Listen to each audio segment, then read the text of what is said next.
The Sharpest College Football Podcast. This is our postseason preview, a very special episode. No review of last week's conference title Saturday/Friday, but looking forward to the college football playoff. The field is set, so our format's a little different here, but it'll be very good.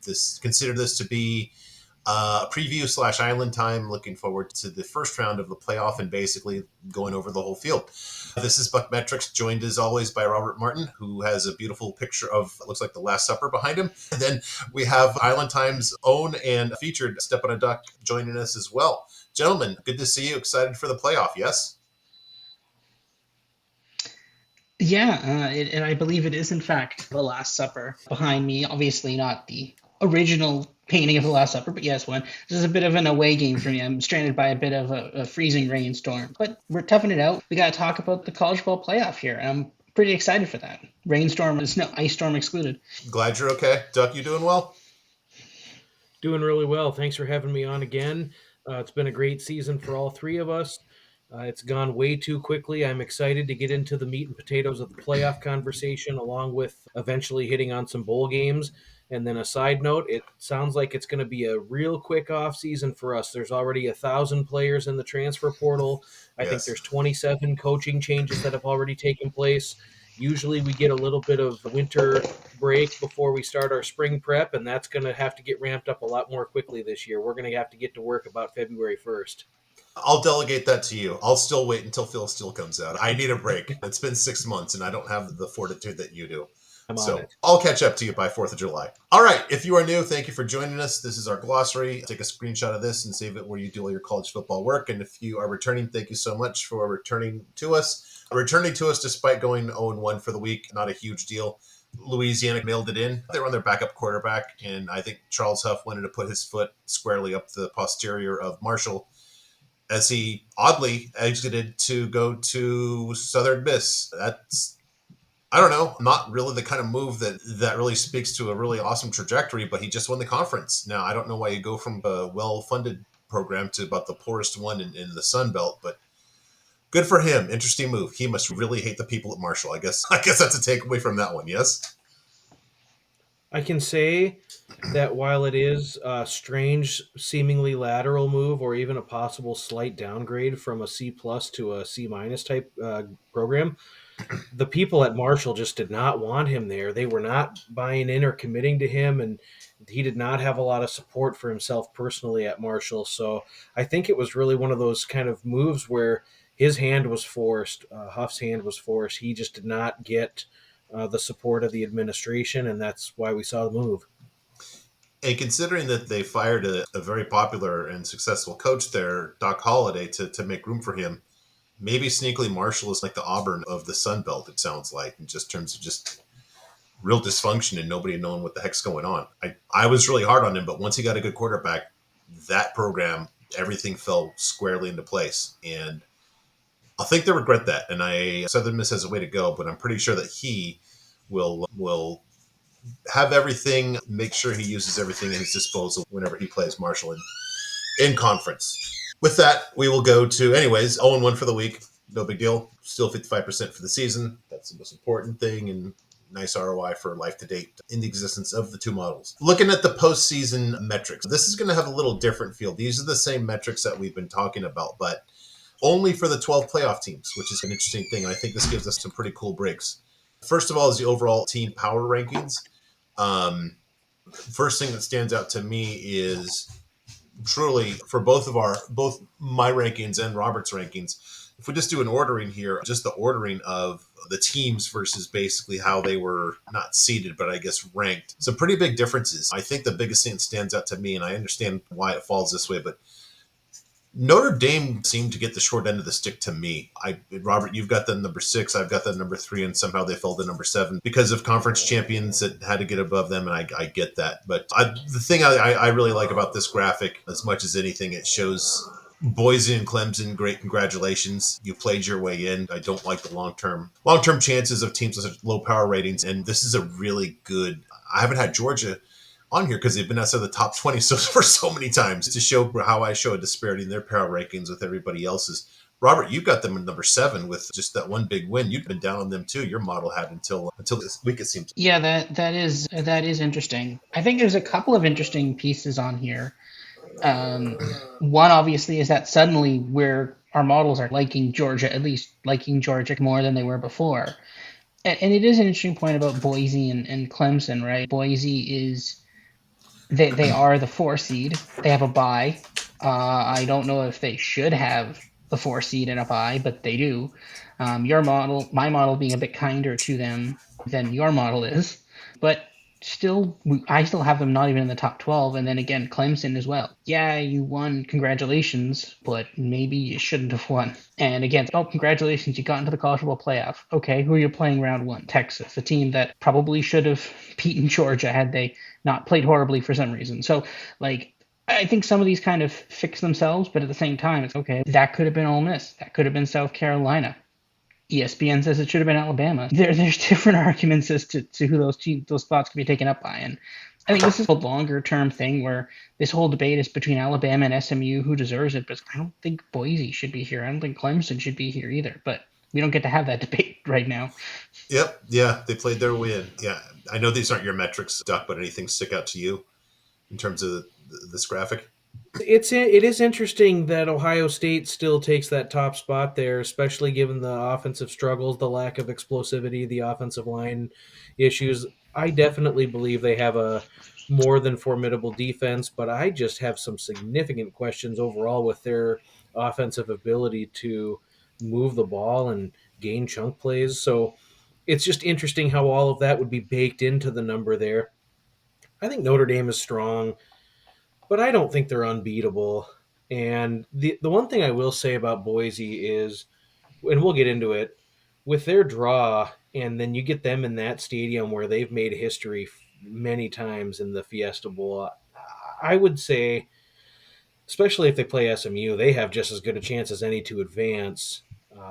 It'll be a tough draw with Penn State if they're not able to run the ball, but I don't know. I think the numbers are okay overall. Yeah, I think that shakes out all right.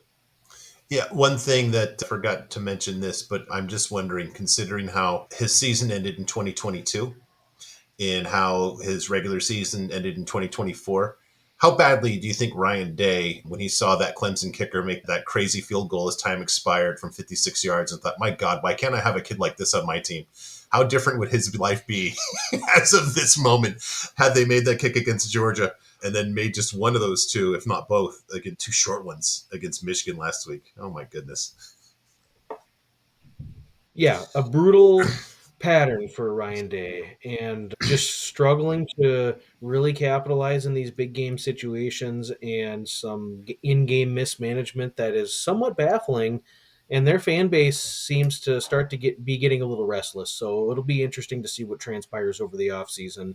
He may be coaching for his job, according to depending on who you might read or buy into from the Ohio State constituents.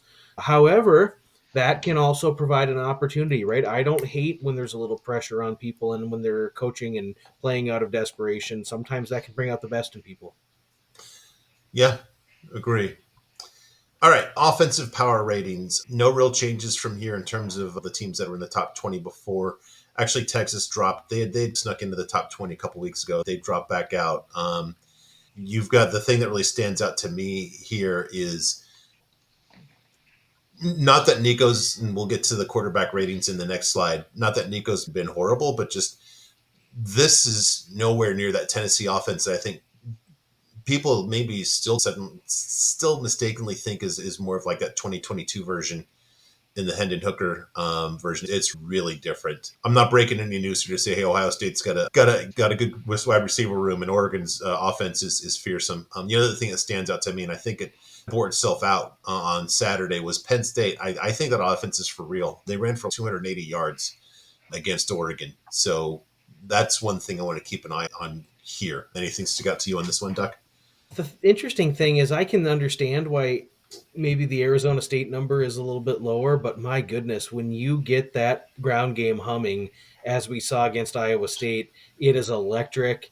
And Scadaboo just has one of those je ne sais quoi about him, like Mike Allstott when he was in college, right? Not necessarily a pure fullback. He's a little bit more shifty than a fullback, but he's super powerful, hard to bring down, and just one of those guys that is not going to quit on the play until the very last inch is gained. And I like a guy like that on my team. So when they get that ground game going, we saw it against Iowa State. They really had to sneak a ninth guy down into the box. And then what happened? They went play action off of it, and they found several wide open receivers downfield, which really were able to create the separation in the first half. I thought that was a real interesting game plan for Arizona State, especially given that their best receiver was out with the collarbone injury, and he had more catches than the next six receivers combined. So it Yeah. was a real significant loss there for him.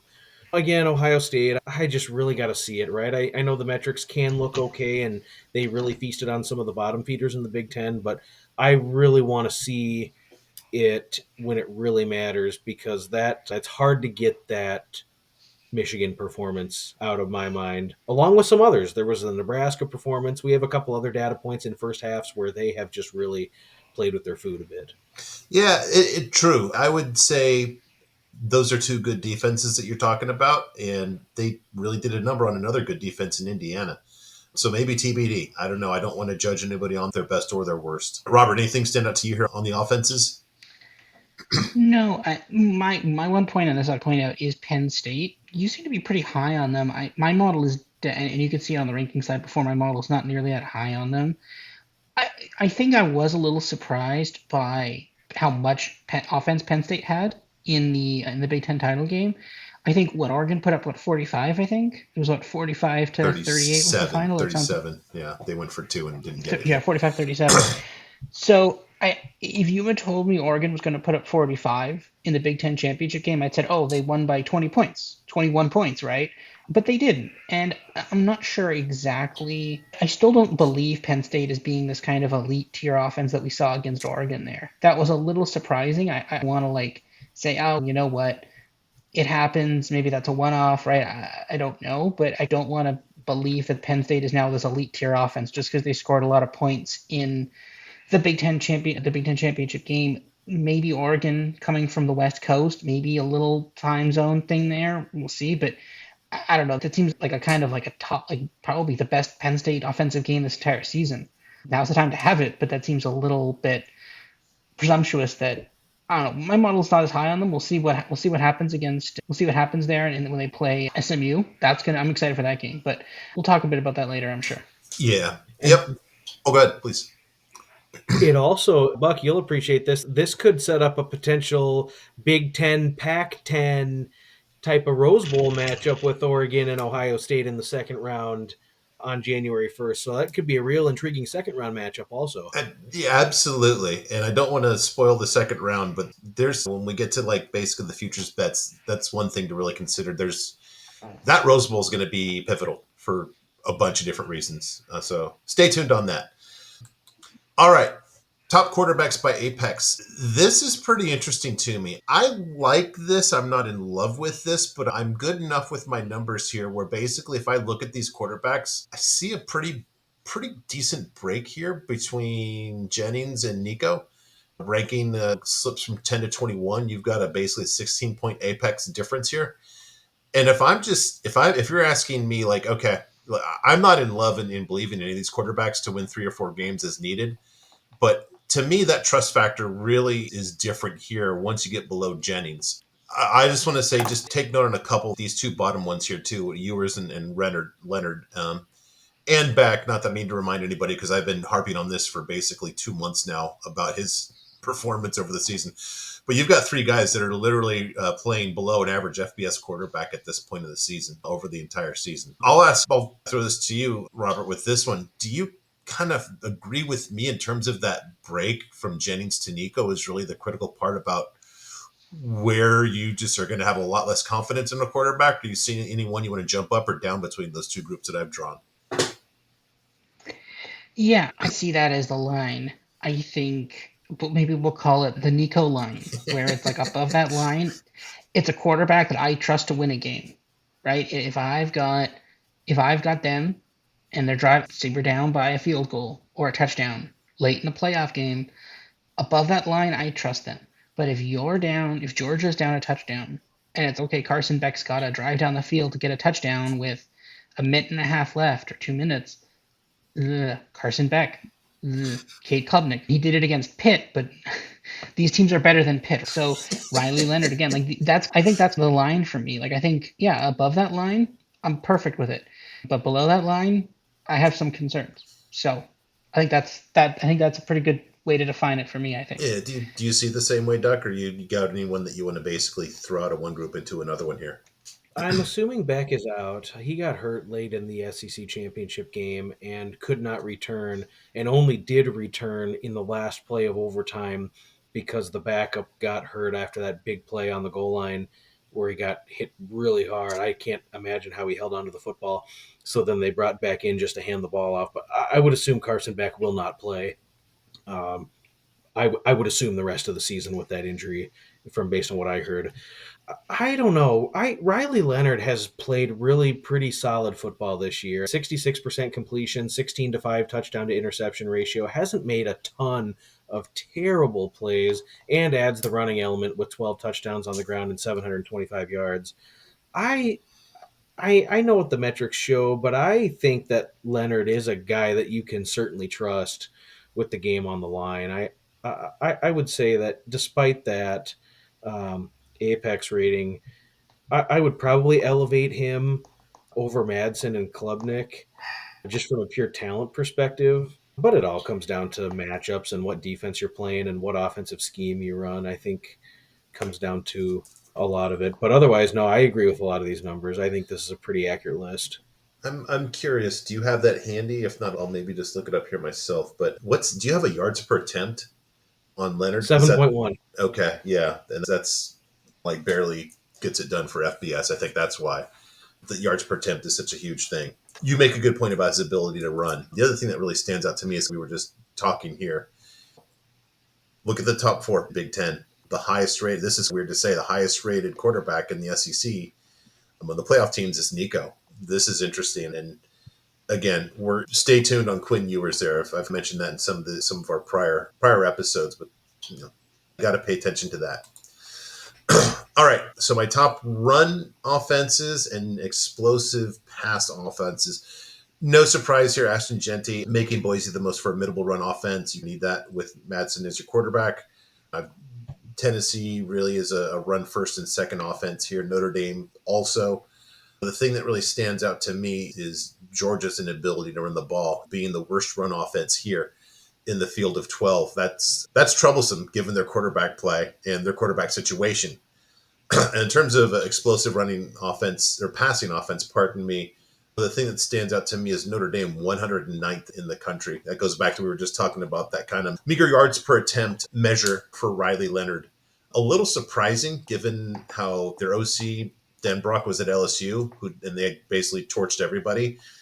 Offensively, defense was of course another matter, which makes me just think that Notre Dame just does not have any kind of speed at all at receiver. So, that's what sticks out to me, basically the bottom of each of these lists as much as anything. What sticks out to you on these, Duck? Not a surprise. The Boise State ground game has just been exquisite all season.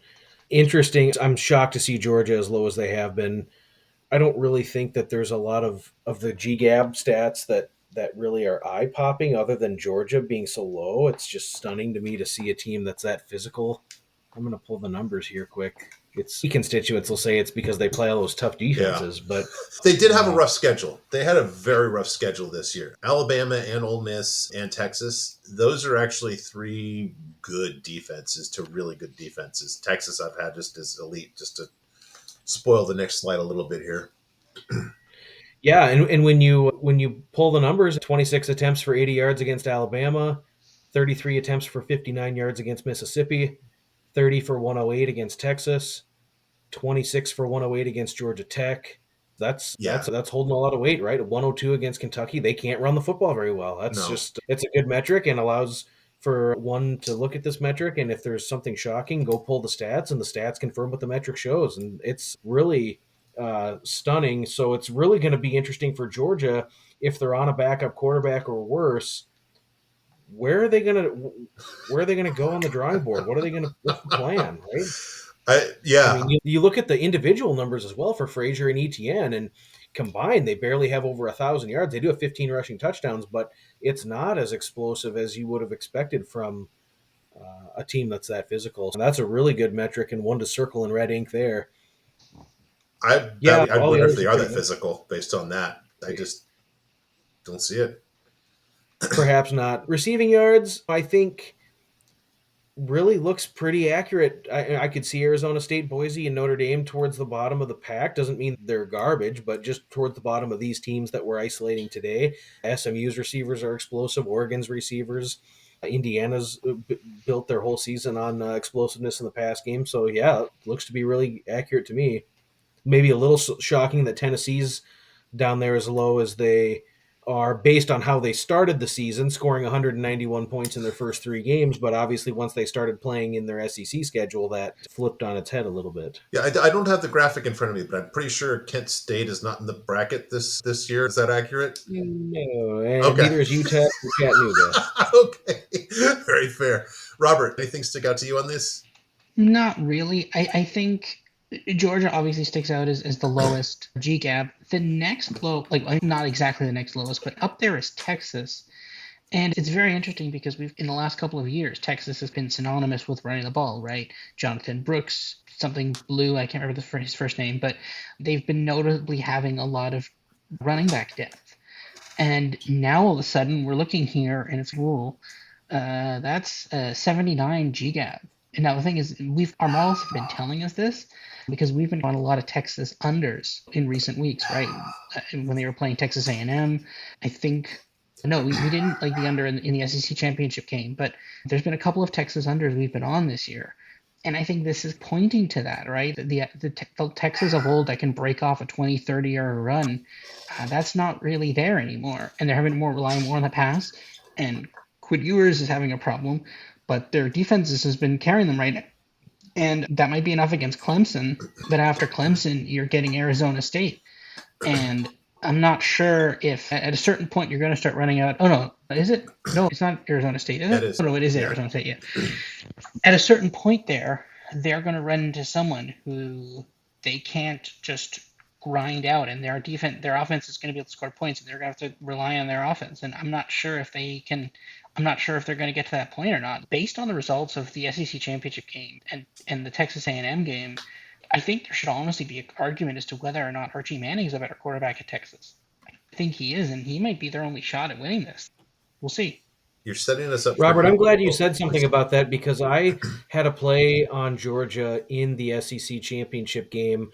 Mostly 2.5 was available, and I did buy a +3, and I think I paid -121 at one of the books for it. But I was comfortable with the play, and I was really struggling to see where the Texas explosivity and their real punch that we had seen from them at points, we hadn't seen it against Arkansas, Kentucky, or A&M, and I know that those were some at least moderately successful defenses that they played in some tough road environments, but I didn't see the string of games where they were putting up in the high 40s or 50s and racking up 560 yards like they did against Florida or Mississippi State, or even worse against some of the non-conference teams. And I was just wondering too, like, where is it? What's the breakdown in communication? Why are they giving up so many sacks and negative plays? They couldn't run the ball at all against Georgia, and yeah, the quarterback numbers too were just been mediocre. So it really rises an argument about that quarterback competition and if they should have maybe gone to second string quarterback just to change a pace. It could have been something that could have provided a spark. It would have been something I would have at least attempted to consider. And Robert, you've set us up for a really interesting discussion when we get to the futures polls. I'll just put it that way. That it's really interesting. All right. The other side of the ball, though, Texas, pretty much without fail, has been my best season, my best defense of the entire season. Ohio State's been right there with them, and Notre Dame has been very consistent as well. Tennessee, well documented. The thing that's interesting to me is you've got, how do I say this? You've got top defenses that go down a lot lower here. I'll just say your mileage may vary on whether you consider Arizona State and Oregon's defenses to be elite, but this is just it's just this. I don't think this is a coincidence. 1, 2, 3, 4, 5, 7 for your top 6 playoff teams here. Again, just to start at the bottom, this that old Sesame Street thing about which one of these things is not like the other. I see one negative team here, Boise, and I've been howling to the moon about this all season. And I threaded the needle just saying this is a horrible defense, but I like them to win over 9.5 games. So they did it despite that defense. But I just that's the thing that really stands out to me is not just that they're at the bottom, but by how much. What about you, Robert? Yeah, again, like you can like there's basically a point here in the list where, with the exception of Texas, which is an outlier at 15, three above the next best one, from 2 through Ohio State through Oregon, about double the defensive power ranking there. But then once you start getting lower than that, there's actually a pretty clear break there between Oregon and Georgia in terms of strength of defense there. And again, it's interesting because this is supposedly Georgia, supposed to be one of the best defenses, and their offense isn't good, and their defense isn't good. Why are they here? Like, Well, they won. that's a We can't legitimate argue question. with that, but yeah. I know, no, I know that. That's the thing. They won the SEC championship game, so they're here. But okay, they're here. But like, how are they here? Yeah. They don't have a good offense. They don't have a particularly good defense. They get a first round bye. Okay, you get to play the winner of what is it? They're the Is it SMU Penn Indiana State? Notre Is it? Dame. Yeah, yeah. you get to play that team, and that's a pretty good team. I don't know how far Georgia's going to go into this thing, and I think that's concerning. And Clemson, again, not the best Clemson team we've seen in recent Yeah. years, and then Boise having a like Boise is a back half of the league defense, and they're in the CFP here against some of the best offenses in the country. So that's a little concerning. Yeah. Yeah. What do you think, Doc? I think through Texas through Oregon, to an extent, you could be splitting hairs. These are all top 25 defenses, and I think Arizona State's defense is very underrated. They can get to the quarterback and create pressure and really disrupt what opposing the offenses are planning to do in the game plan. Oregon's defense has been pretty solid all season. The thing with them is they've just played with their food in situations this year where you think that they should throttle teams and they hadn't. And then they really turned it on second half of the season after the Ohio State game. They whipped Purdue, they beat Illinois handily, beat Michigan handily on the road, beat Maryland. There was a bad spot at Wisconsin that was a squeaker, and then they just dismantled Washington. And even the Penn State game was an 8-point margin, but it was relatively in hand the entire second half.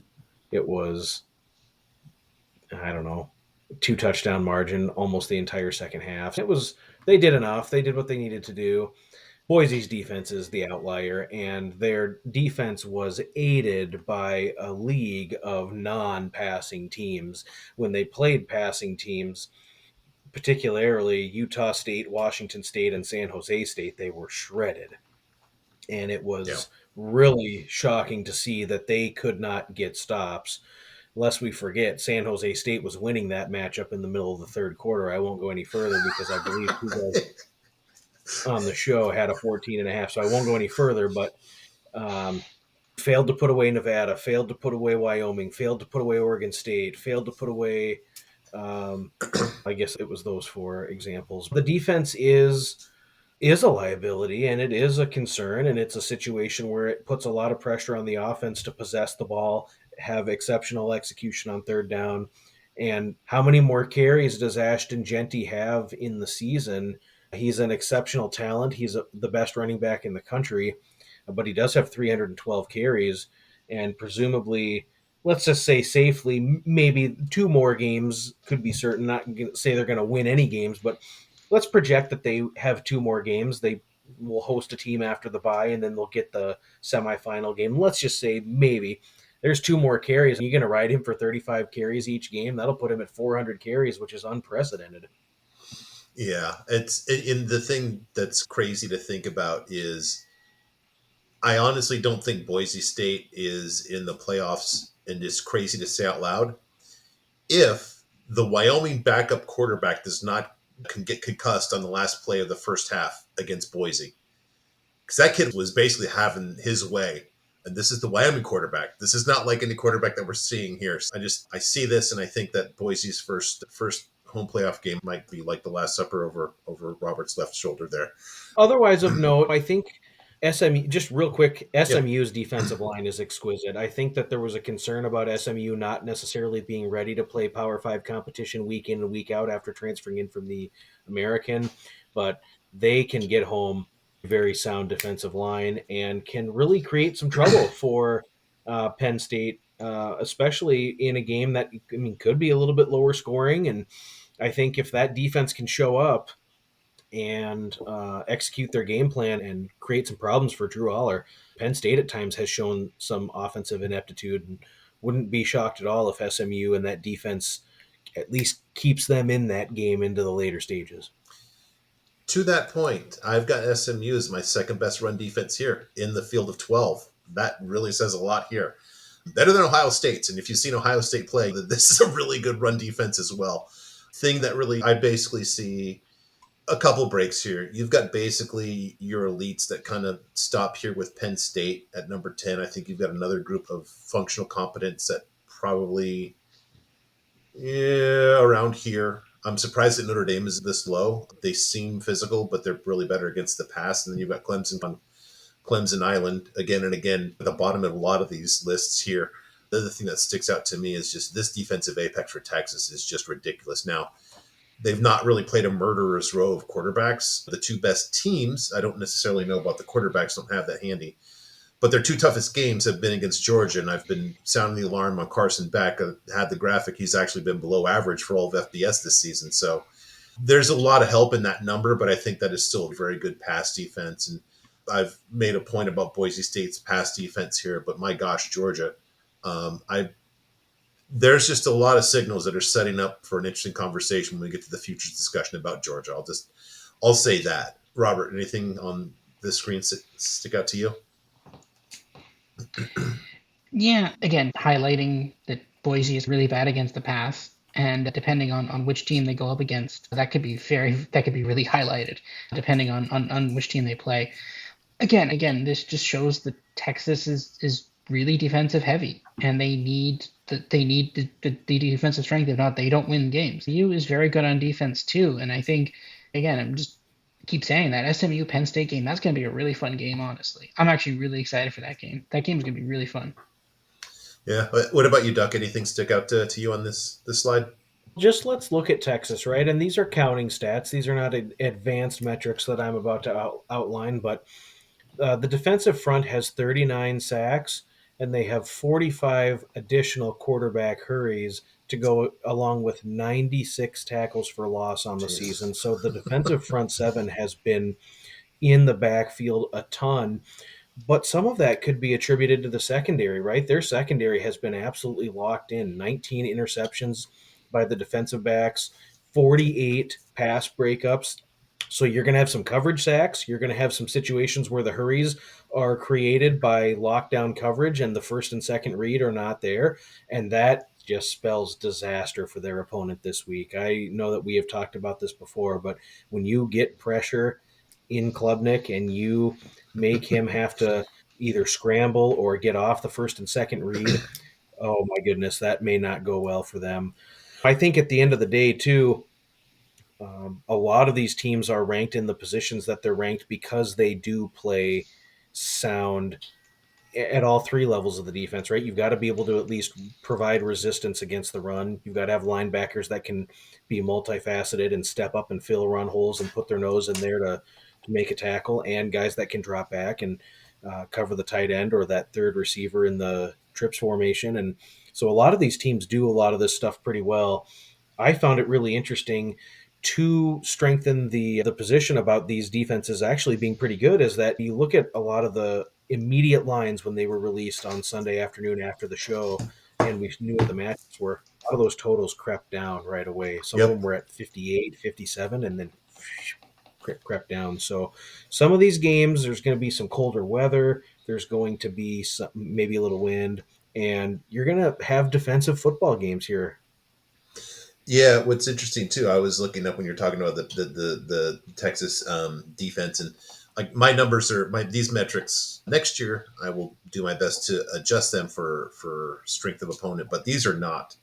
So I was just going through the Texas schedule, and it looks to me like the three best quarterbacks they faced this year are Marcel Reed, Marcus Van Buren Jr., and Diego Pavia. I think that even though I'm not in love with the quarterbacks in this, just basically in general this year in college football, I think that those three are far from quarterbacks that they're going to be encountering on their way to the Final Four, if you will. So that'll be something to keep an eye on too.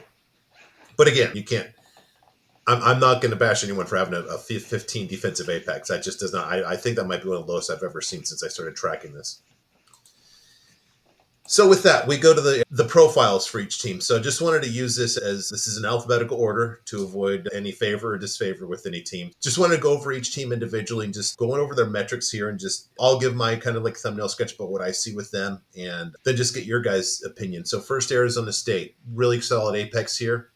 This offensive rating is a bit of a concern. Now, I think some of that's probably a little bit limited because there's not a lot of great defenses in the Big 12, so there's only so much you can do in terms of when I adjust this for strength of opponent. Um, Good, not great defense here. The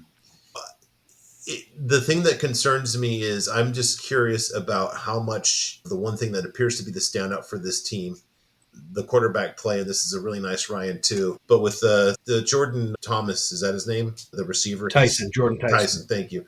I think he's still out, right? I would be shocked if he plays again the rest of the way with that collarbone injury. Yeah, I'm just wondering. It seems to me like the thing to like most about this team is like the whole, and it's fun, is the Kenny Dillingham magic.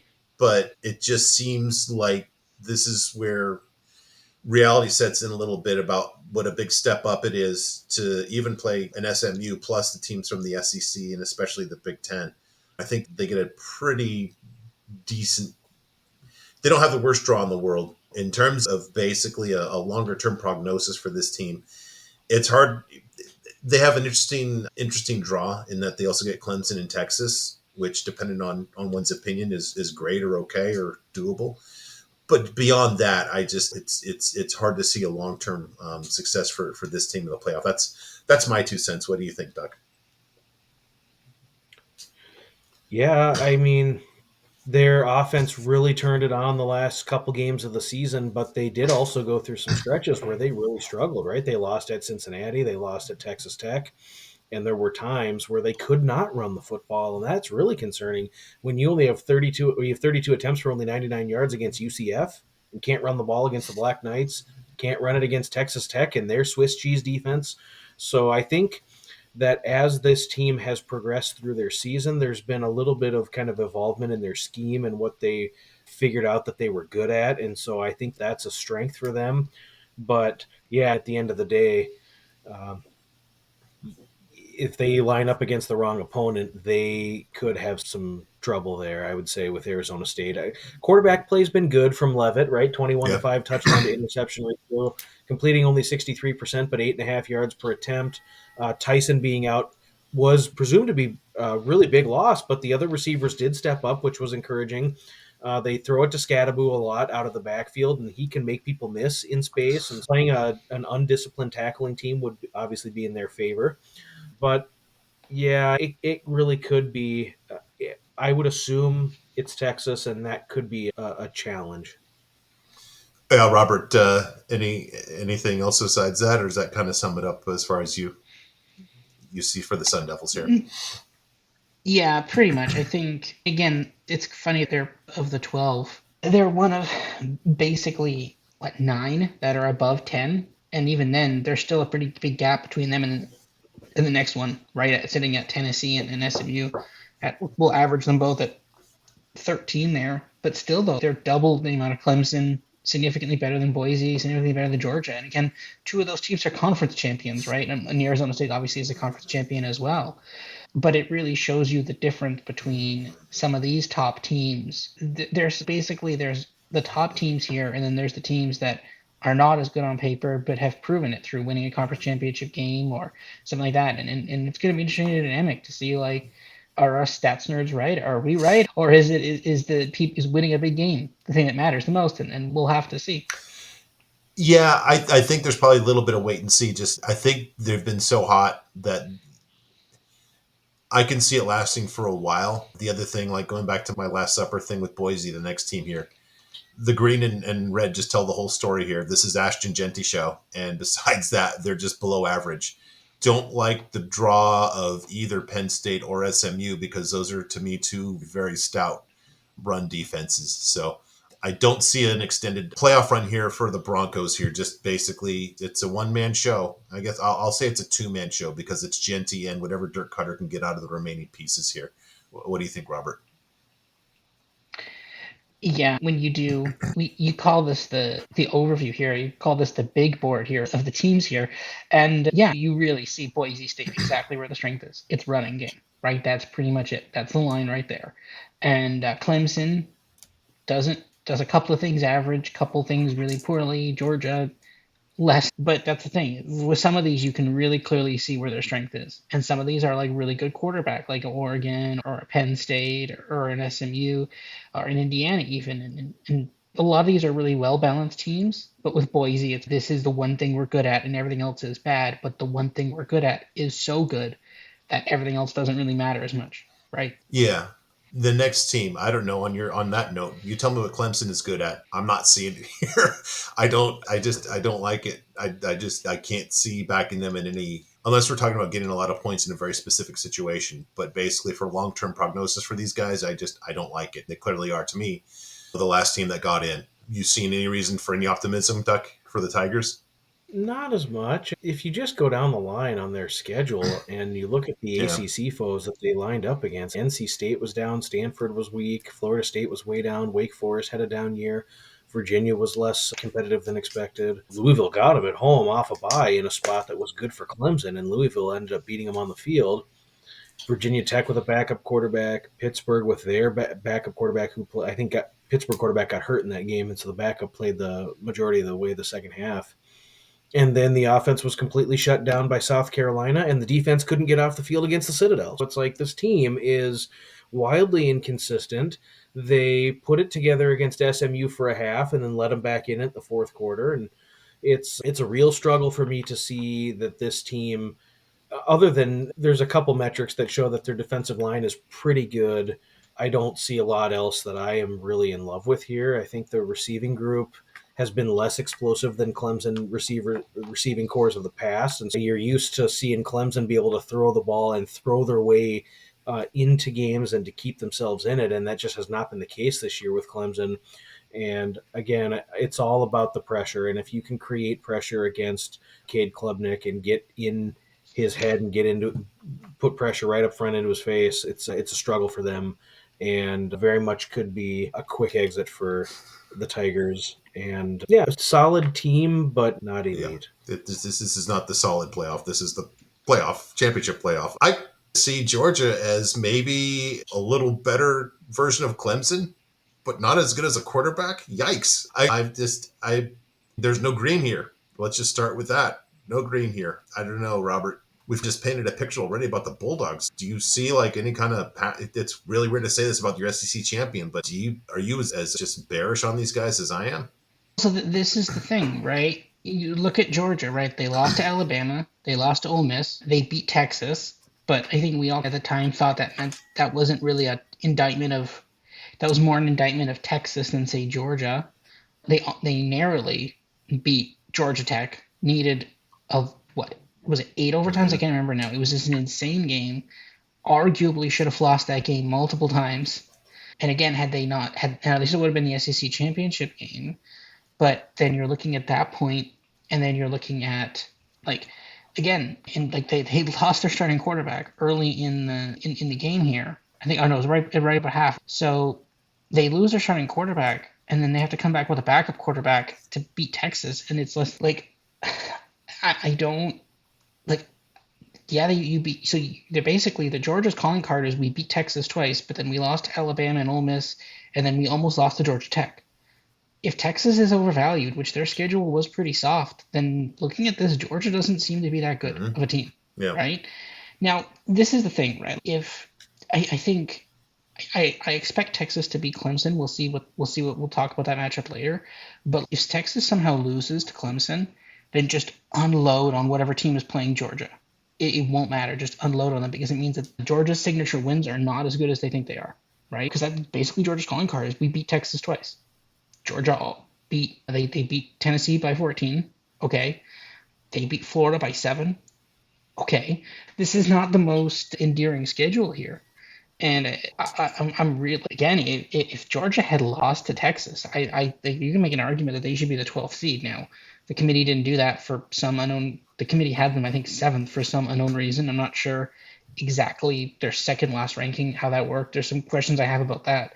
There's an argument here that Georgia is basically like one of the worst teams here and one of the bottom 4 teams here, and that the only reason they have a bye now is because they won the SEC. If they didn't, then they'd have a very difficult game right now. So A lot of weird stuff once you say it out loud. Like, all right, they're only here because they won the SEC. it's true, though. Yeah, it is. But I agree with you. Duck, do you see anything beyond the metrics here as to why to make a case for Georgia?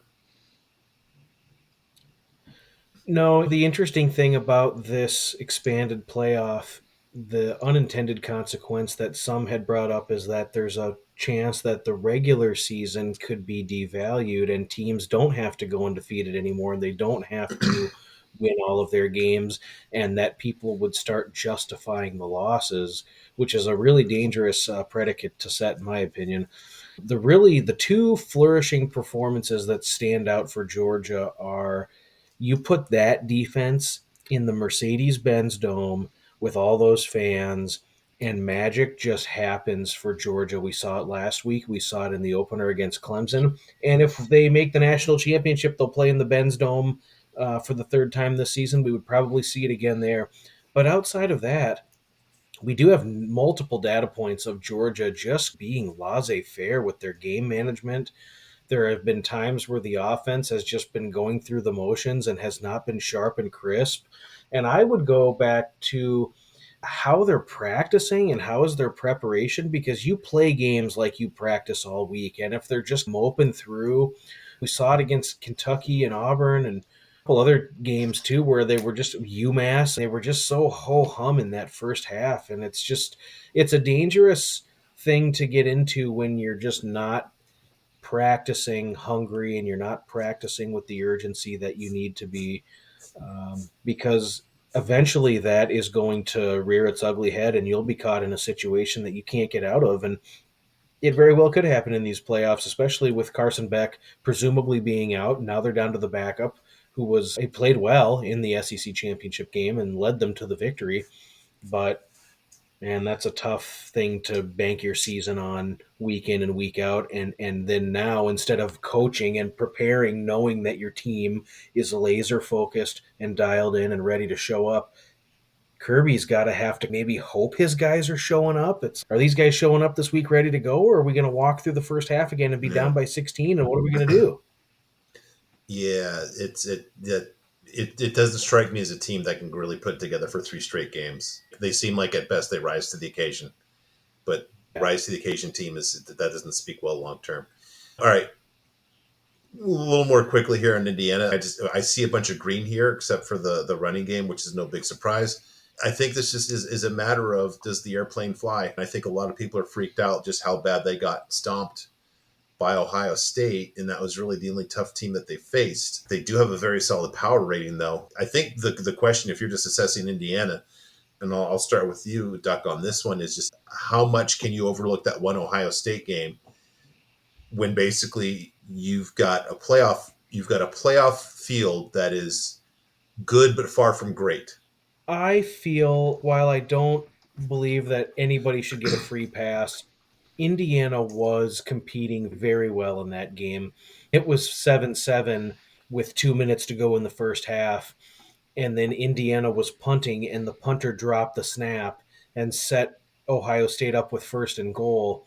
And then the first drive of the second half, Indiana goes either 3 and out or 4 and out. Maybe they got a first down on their first play, and then boom, they're punting right away. The punt was supposed to go to the right. It goes left. The kick coverage is all slanted to the right. Ohio State's returner runs it back the other way. So the punt unit really was responsible for 2 direct touchdowns, which really influenced the margin. And then from there, it did snowball a little bit. Now, while that was a poor showing, and there was certainly some takeaways from that road performance, I really like what Signetti said in his presser afterwards, and then against Purdue when they said that they had learned from that game. And then even in the playoff selection show, when they interviewed Kurt Signetti and they had asked him, hey, what's your team doing? Did you all celebrate together? And he's, nah, man, we knew we were going to be here. This is nothing to celebrate. We're ready to go to work. This is all business. We learned from that Ohio State game. We knew the mistakes that we had made. We're ready to correct it. I like that sort of mentality where they're not just satisfied with getting in. I firmly expect them to show up in these games and play very much better football, and especially in the special teams department, which cost them the game. I think that they will be ready to go. I think Indiana's still a very solid team. We saw it all year. They played a lesser strength of schedule than some, and they blew everybody out. And so I Yeah. think that at this point, I'm willing to give a little bit of a pass to how that game snowballed and became ugly from a margin standpoint. And I'm really focused on the fact that for the first 28 minutes, they competed with Ohio State just as well as anyone had up to that point. Robert, you going to think that the airplane can fly here? The thing was, that Ohio State game was an important piece of this too, right? Obviously, those 14 points. If you shave off two scores from that, it looks a lot more. That looks like a lot more of a competitive game. And pretty much outside of that game, with one exception, I'll talk about the exception in a second. That was pretty much their worst game. The only other game that was that bad was Michigan, and that Michigan game looks a hell of a lot better now than it did Mm. the day after it happened, right? Michigan beating Ohio State makes that look a lot better. So I'm not really that concerned about Indiana. I think Indiana is a good team. And cause the thing is, again, we've had this conversation a couple of times in the fact of like, you can prove your way. You can prove how good of a team you are one of two ways. You can either beat good teams or you dominate bad teams, Hmm. right? Those are the two ways you do it, right? And the thing is, in that final game against Purdue, they absolutely annihilated Purdue, right? And in the same way, they absolutely annihilated Nebraska, right? This team, outside of basically the Michigan game and the Ohio State game, has been one of the most dominant teams in the sport this year. And you look at other teams, right? Oregon, not very dominant against Wisconsin. They only beat them by a field goal, right? Everybody else has had some kind of iffy games through the year, right?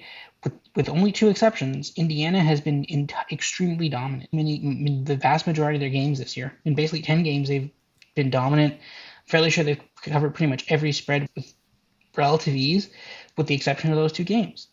And that means something. And again, it means something obviously in your rankings as well. You have them, I think, actually basically second or third highest here. Actually, I think fourth highest. You have them very high in the power rankings here. But I think they're a very good team. I think they are a good team. And again, I think once you get them out into a game, especially against in-state rival Notre Dame, that's going to be an amazing game there. I think that's going to be a really fun game as well. Yeah. Robert, the one thing that you said, Robert, was, and I'll be real quick about this, there are a couple of ways that you can try to assess these teams. You can judge teams at their worst, and then you can judge teams at their best, and you get two different outcomes. And the real delicate balance there, the juggling act, is how you appropriately weigh those really good performances with the really bad performances. And as human beings, we can struggle with this due to recency bias or watching the games with the gambling goggles on or whatever else. Hopefully, the model is really good at weighing those performances, taking some of the bias out of it, and then just assessing the raw inputs and spitting out what is realistic. Yeah. And I want to go out of order here because as we were talking about that, the question is what exactly is the Indiana's best win? And that question to me applies to no team more than Texas. So I want to just skip ahead to Texas and just do a little kind of compare contrast. I see I have an offensive power rating that's better for Indiana than Texas. I've got a defensive rating that's within shouting distance of the best within, I think pretty clearly the best defense in the entire country. And I'm going to say I think that when I lay these metrics out, I think the top half of the Big Ten is much better than the top half of the SEC. Now Indiana missed a good chunk of that, but I think that you've got a lot of proof of concept here. I'll put it to you, Duck, on first. Do you see basically Indiana in basically the same? What do I want to say? in the same whiskey shelf as Texas, if not even a little bit higher this season? I think that they definitely belong on the same field. I think if those two teams were to play each other, which would be a staggering Yeah, result because they would play in the championship game, but I definitely don't see they played 10 either times. How many? Yeah, what's the final tally? 6-4. Yeah, yep, I think I mean, so. I think Indiana certainly belongs here. I think Yeah, that they belong in the conversation, and those two teams play on a neutral. I think it's within it's a 8.5 or so is the spread. So certainly, very respectable number and a competitive game to be played. yeah. Robert, your take on Texas as relates to Indiana? Yeah, I think that'd be a very fun game to see. I don't think they're on opposite sides of the bracket, so the earliest they could play each other would be the semifinals, I believe. Yeah, they're on the same side, but they have different paths, obviously. I think that'd be a very competitive game. I'd be interested to see that game. I The thing is, again, like, we could talk about what's Indiana's best win. Is like Texas's best win Florida? Yeah, that's That's the line here. The Indeed. best team you or Vanderbilt, and they barely beat Vanderbilt. Now, they blew out Florida. They beat Vanderbilt by a 7. I think the spread I think was much higher than that. I think it was like a 14-point spread in that game. Like, Texas seems like a great team, dominant. People are like, oh, they were the number, I think, what, 3 team before this week. They were right there as one of the top teams in the country, favorites in the SEC championship game, and they're the best team they've played. Georgia, they've lost against them both times. You almost wonder, and again, it's you can also play this kind of back, and it's what's the best coach they've played against, and that's probably also Kirby Smart, right? That's Kirby Smart twice, and I think that we always look at team rating, and you can't really separate that from coach rating as well. Those are completely interchanged, but there is this kind of which coach is better, Sark or X, right? And I think Sark, we take Sark over pretty much everybody except for Kirby Smart, and those are the two that he's lost against. Is he better than Dabo? That's a close thing. Now our numbers say it should be bigger, but that's the thing. But like for the rest of the coaches here, maybe I guess with the exception of Boise State and maybe Penn State, I would take every other coach here except for Sark. And I think that kind of matters in here too. I think like our numbers say something, and I think what how we view coaches says something different. And I think I more it might be more of a coaching thing than a numbers thing. yeah, that's a good point. So going back to order here, I'm just going to kick it off to you guys with one question here. I and Duck, you have more faith in Riley Leonard than I do, but I think that their path is going to be having to just to run the heck out of the ball, and I don't know if you can do that 4 times against the strength of this field is on the defensive side of the ball, and I think that's my concern about Notre Dame. Do you think that they can overcome that, or do you really think that Riley Leonard could deal with some really good pass defenses? If there's one thing that stands out that really separates this field, like we talked about earlier, it's like how exceptional a lot of these pass defenses are. Yeah, and the counter argument could be that the Notre Dame offense has come to life the last 4 weeks. They're averaging 47 points and 450 yards per game, and they have played better in their execution, in their third down offense, in their red zone offense. They have protected the quarterback well, only allowing 3 sacks combined the last 3 games. They could be okay. Yeah, I think it's always one of those questions of who shows up and who is able to make the plays. They're not playing lowly Florida State or Virginia or Stanford anymore. You can say And USC. You won't hurt my feelings. Say it. they were able to run the ball really well against USC. They They didn't were. throw it Yes. as much, but they also didn't have to. They The punted in thing that is, game. perhaps not. And USC almost still covered.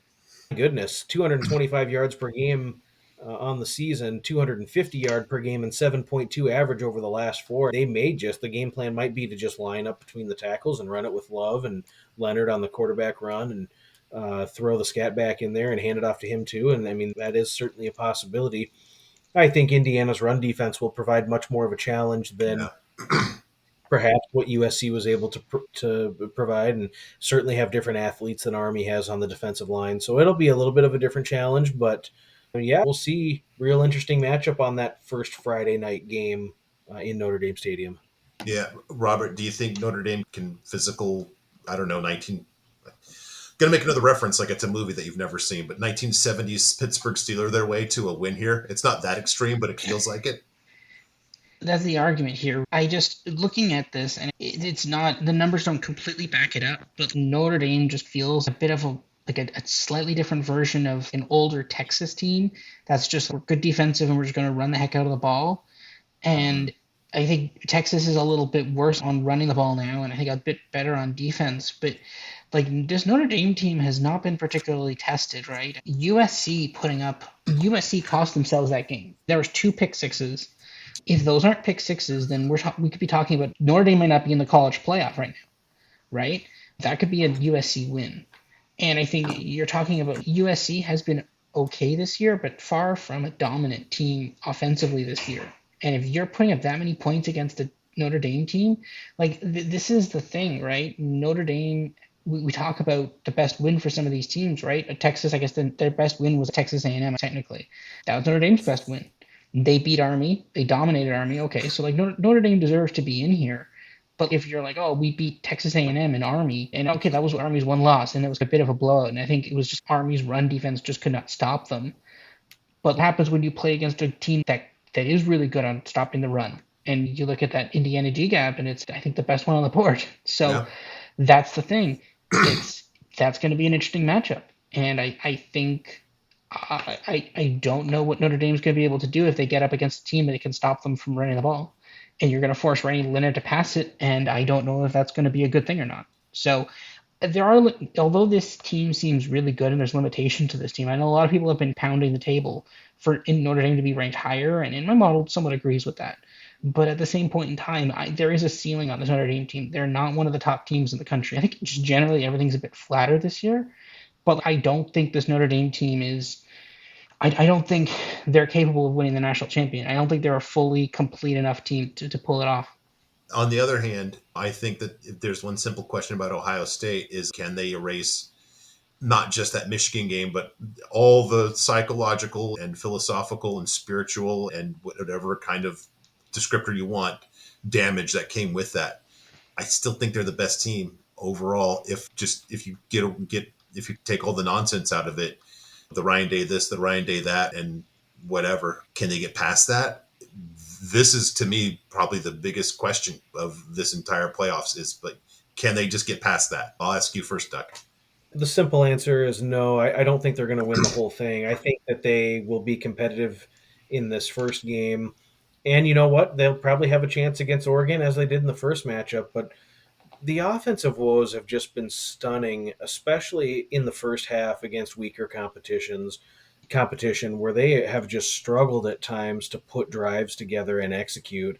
And I just can't really put my fingerprint on exactly what it is, but they have struggled mightily at times running the ball and executing on third down. And the decision making in game has just been so strange. So I'll need to see it a couple times. I think the defense will be able to keep them in games. You look at the last 4 weeks, they're allowing Mm-hmm. 2.6 yards per carry and just 101 yards per game.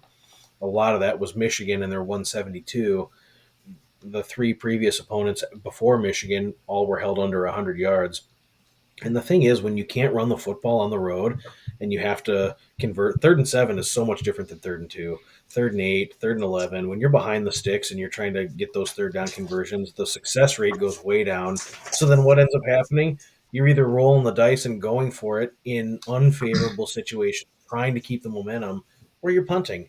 And so that's going to be one interesting area for Ohio State is how this team is able to stop the run and how they're able to create pressure in negative plays, and can they get teams off the field and put their offense in situations where they can have moderate amounts of success. I don't think that the Michigan game is going to be a program defining or a season defining loss, and it really could be the lighting the fire under their rear end that they really needed. But I have to see it first, especially with the history and the multiple data points we have of Ryan Day just flubbing these situations up in the past. Very fair point. Let me throw the question to you then, Robert. If Ohio State has a handy win over Tennessee, since you're an Oregon fan, does that make you concerned about Yeah, this probably seems to be behind them there. We might be getting the best version of the Buckeyes in the Rose Bowl. This is the thing, right? On one hand, it's like you have to beat them eventually anyway. Yeah, okay, maybe they could be on the other side of the bracket, but like you have to beat them eventually anyway. The second thing is I do think that obviously if you're picking teams that you don't want to play, one, I think has to be Oregon, and then two, I think is Ohio Yeah. State. I think that's the lineup for me, and I think that's the lineup for a lot of people there. I think on some level, I think the question for Brian Day here is his problem a big game problem? Is it like he just can't outcoach the top coaches, or is it just exclusively a Michigan problem? This year he beat Penn State by 7. Not his best performance against Penn State this year. He beat, I think, Nebraska by 3. Not his best performance against Nebraska. Was able to handle Indiana, but again, that was a close game. Lost to Oregon by a point. That was a very close game. It's an Iowa interesting thought experiment. Iowa, yeah, 7-0 at half. yeah, they've had some struggles this year, and I think this isn't Ryan Day's best team. And I don't. That's not necessarily Ryan Day's fault. They had a really stacked team just 2 years ago with C.J. Stroud, even last year with Kyle McCord. I think this Ohio State team is probably of the last 3 years. I think this is the worst of the three teams, and I still think there's a really good chance that they're probably the best or second best team in the entire playoff this year. As an interesting thought experiment, I was thinking about just I think on Sunday before the selection show came out that it's like if it wasn't a 12 team playoff this year and it was just a 4 team playoff, what would be the 4 teams? And I think it'd be Oregon, Georgia, and then a big question mark Yeah. about the other ones. And I don't know if Ohio State makes it with 2 losses. I think you're possibly looking at Texas, and then maybe you jam in Ohio State, but then there's a lot of issues about what about Indiana? What about this is the thing. I think it's good we're in a 12 team playoff now because a team that like Ohio State that has a close loss to one of the teams in the playoff and then has a random other loss, that's okay. You still get to prove it on the field. You don't get a bye, but you get to prove it on the field. But for other teams, I think it's a lot more of it's a much better system now for that. So I think fundamentally this just comes down to does Ryan Day just have a Michigan problem or is it an against other elite coaches problem? Right? Last time he was in a bowl game, got destroyed by Missouri, but I think his quarterback I think McCord had opted out of that game. He had transferred out of that game already. So I think he had lost a couple of players. I think Marvin Harrison Jr. had opted out of that game, I believe, to go to the NFL. So not 100% of that is on Ryan Day. They played a very competitive game against Georgia in the semifinal just 2 years ago. So I don't necessarily think it's a Ryan Day big game problem. But on the flip side of that, this Tennessee team is also very good. This is a very good Tennessee team as well. Not taking anything away from Tennessee here as well, but this is one of Tennessee's best teams in several years. I don't think it's as good as the one that I think it's as good as the one as a couple of years ago.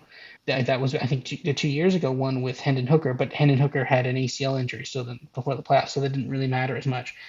But I think it's still a very good Tennessee team, and I think it's one of their best ones. This one's going to be, again, I think every first round matchup is fascinating in some way, and I think the committee kind of had something to do with that, if I'm not mistaken.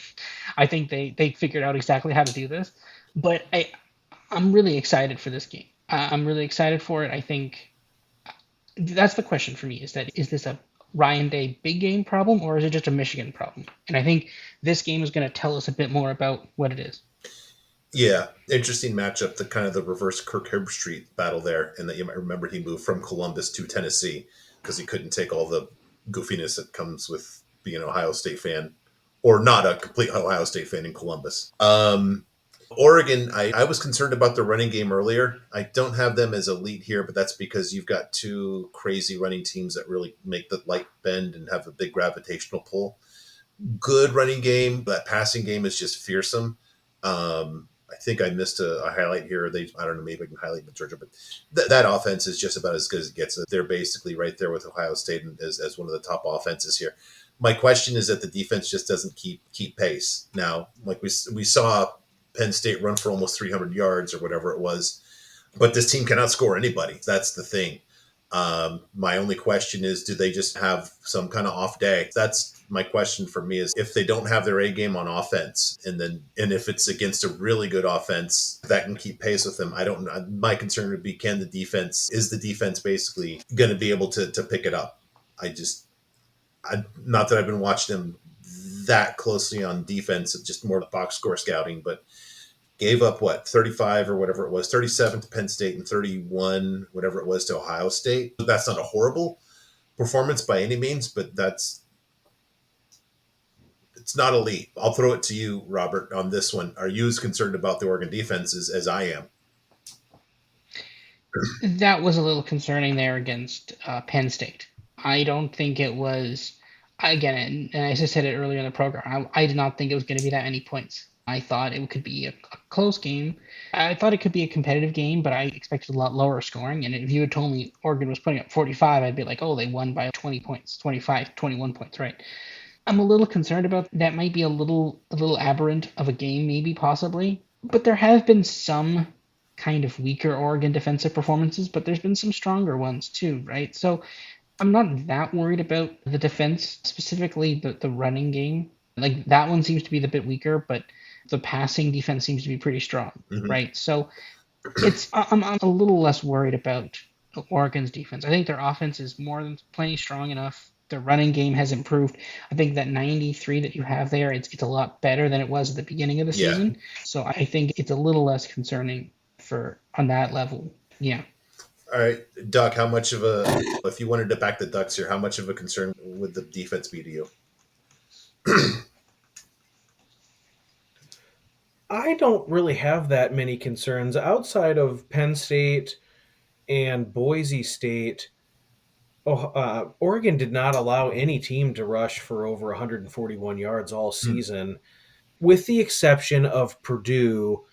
Purdue ran the ball 40 times for 208, but Purdue was down 35-0 and was never competitive, and they just ran the ball to get the heck out of Dodge. It was just one of those things where you rotate in the second team guys because you're up by so many points, and it's okay, you're salting the game away on both sides. So give them a free pass there. But the three games prior to the Penn State game, Washington, Maryland, and Wisconsin, they saw 102 rushing attempts for 252 total yards, so 2.5 yards per carry and 83 yards per game.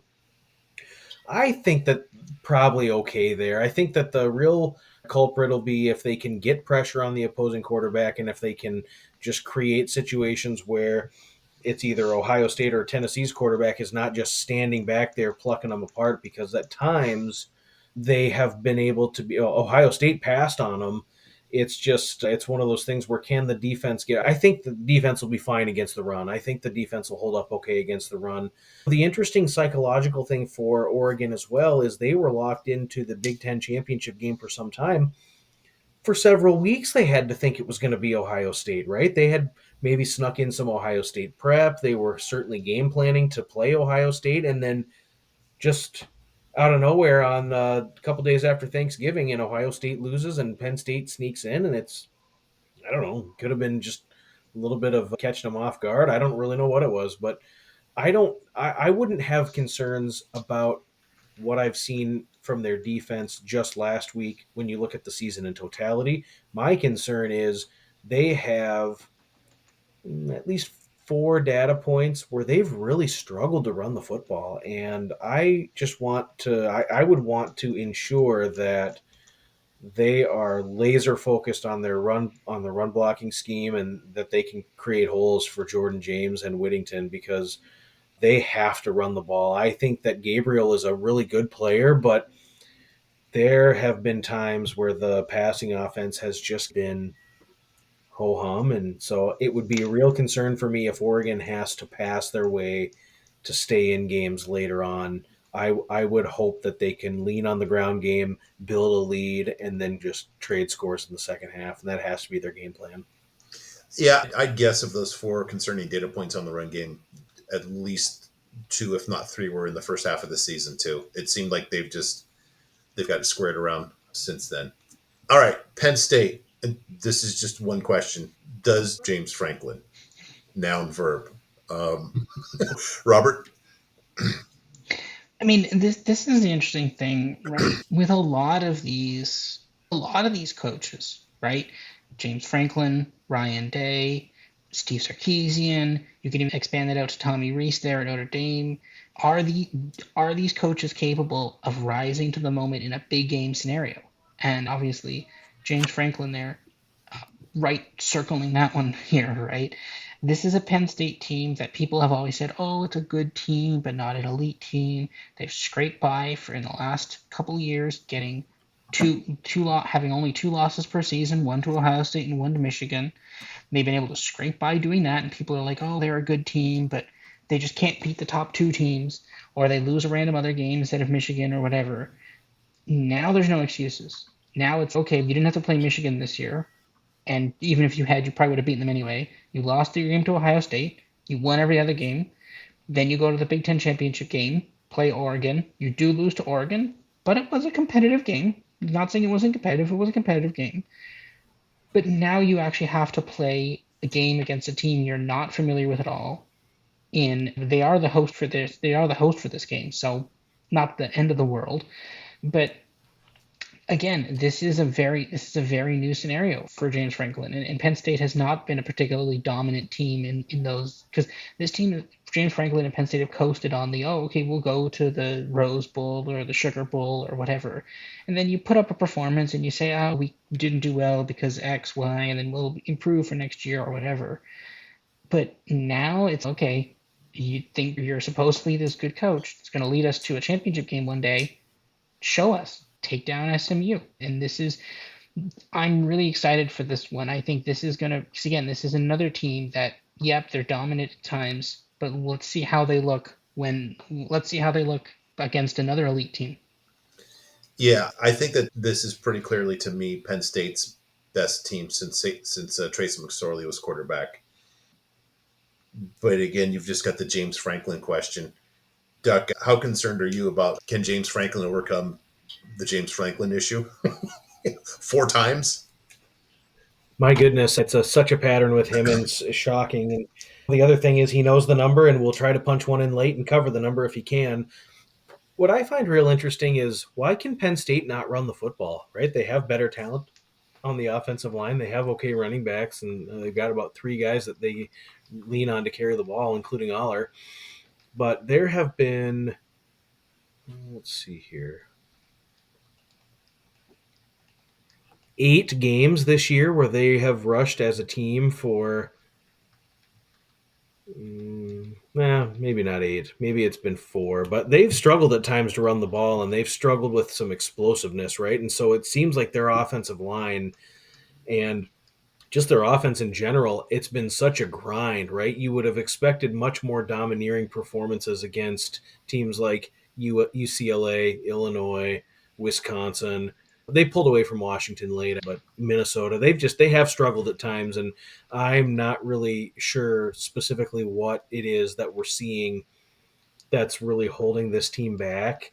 But I would suspect that SMU will draw something up to create pressure with Drew Aller and really plug the holes. They're going to have to throw the ball deep and take some deep shots and connect on those deep shots in order to really have a lot of offensive success here, I think. And one interesting trend I've noticed is that on deep targets, Drew Aller is just not connecting, right? They've had in-game situations where they've taken shots deep and tried to hit the tight end streaking down the middle or receivers either running post or running a go route or whatever you want to call it. And they're missing on those connections a lot, and that is concerning that they just don't have that timing lined up, and it's caused them to be in some tighter games than maybe they should have been. Yeah, good point on that. And I didn't really think about that. That yeah, it's even though their Ryan is okay. I think a lot of that's just what's the tight end's name? Is it Tyler Warren? Is that his name? Yeah, I Warren. should know he had 30 catches against USC. I think a lot of that's just him getting the ball and just going rock'em sock'em, to use the old school term. And so in the first round they play SMU, which I guess my take in one sentence is really good team. I think underappreciated, but I just think that playing teams from the bigger conferences just could be a little bit too much. might have seen a little bit of a preview of that in the first half of the ACC title game. I really like this team, but I just think might just be a bridge too far for SMU. What do you think, Robert? I think it's a little sad. I think SMU just got a little bit too behind in the early part of the game, and they had this amazing comeback and got right back in the game, and they couldn't put it through. They couldn't finish it, and I think that's a little sad. I think, but again, they were able to make it, so that's fine. They're in the playoff, and they get to prove it now. I think that if you were looking for a team to expose Penn State as maybe fraudulent, I think this could be one of the teams that could do it. I think this could be a very interesting game. I think we're gonna find out real fast if this is James Franklin, right? Is this big game James Franklin? Is that the issue here? Is that he can't coach up to the level of other coaches? Or because if that's the case, then SMU and Rhett Lashley definitely can be the ones to expose them for that. 100%. But if this is more of an issue of just, we are a good team and just sometimes have a couple of bad games against the elite, then yeah, okay, then Penn State should be able to nicely handle this. But Penn State has had a couple issues that makes me lean toward SMU in that one. So we'll have to see. I will say SMU has been a really fun team. Obviously, they started off the season with Preston Stone. They lost against BYU. Now they've transitioned to the other quarterback, and he's been doing phenomenal for them. And just an amazing talent. It's been really fun watching this SMU team. They can't run the ball, which is a little bit of a problem against. But Penn State has a pretty good run defense anyway, so you weren't going to get much. Obviously, you want more than that, but that's the thing. So SMU's going to have to try to beat them through the air, and SMU's defense is also pretty good too, right? SMU's defense is pretty elite, so this should be a very competitive game. I'm not expecting any blowouts in the first ones here. Yeah. What about you, Duck? Do you think that basically just going from ACC play and a lot of those very, very obliging stretches and going to this playoffs here, do you think that's just too much for the Mustangs? I'm not there quite yet. I think that last week could have been a situation where maybe the lights were a little too bright. Clemson had been to the ACC championship game how many times? 14 out of the last 17 years. They're very familiar with playing in that environment, and SMU just wasn't, and they got behind early and really battled back. But I don't know. I'm not necessarily willing to say that there's no way on earth that they're able to compete. I think that they can. I just think that it's just going to be a situation where they're going to have to execute. They're going to have to get exquisite play from Kevin Jennings. They're going to have to make the plays, win the 50-50 balls, get pressure on defense. The defense again it's one of those defenses that I think can, right? 96 tackles for loss, 41 sacks registered, 15 defensive interceptions, and 58 additional pass breakups. So I think that the defense can create some problems for Penn State. It wouldn't shock me at all if SMU was at least in the game with a chance to make it interesting in the fourth quarter. I wouldn't expect this to be a blowout. Now, Penn State, again, big game James knows the number. So if they're up 7, they're not taking knees, right? They're going to do something in order to punch in that additional score. And that's one of the things that you're playing against. But I think that SMU can fare okay here.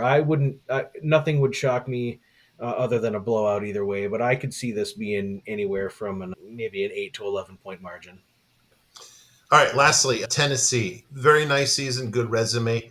The thing that concerns me is they've just gotten by on the strength of their defense, and they're going to be facing teams that just are better on the side of the ball.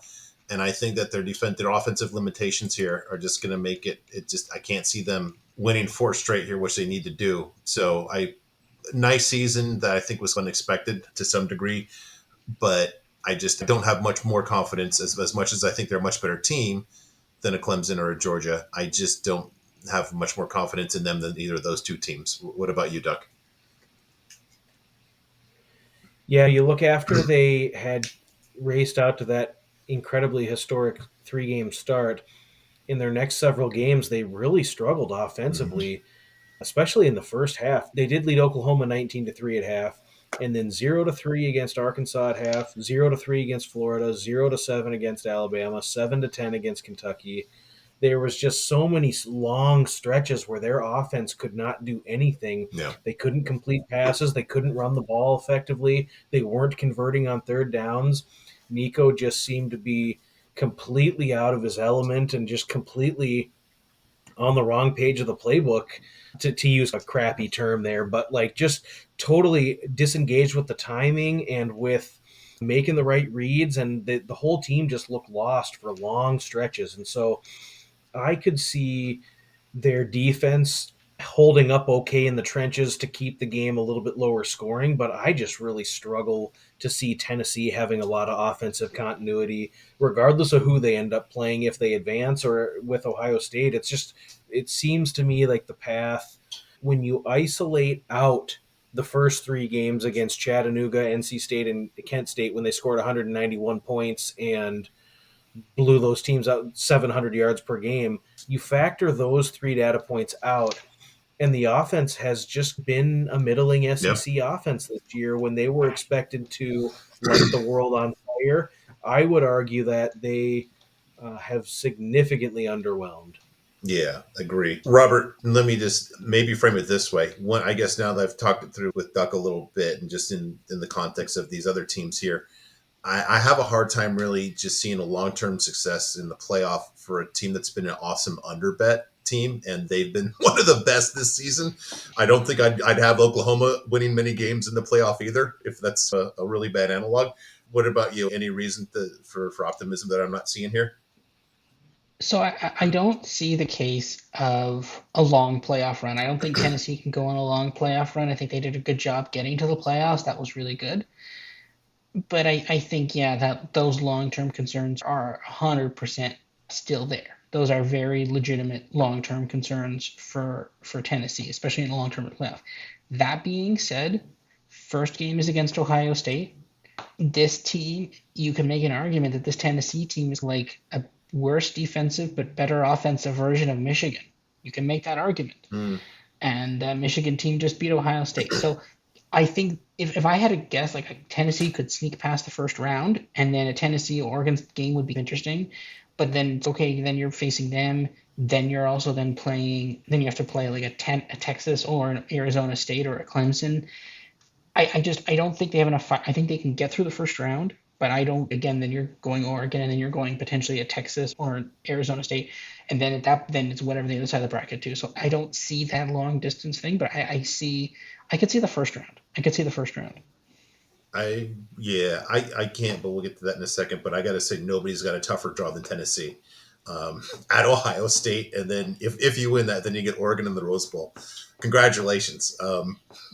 My goodness, that's about as tough of an ask as you get. I would just say, compare just that 2 game run to basically like Clemson's entire schedule.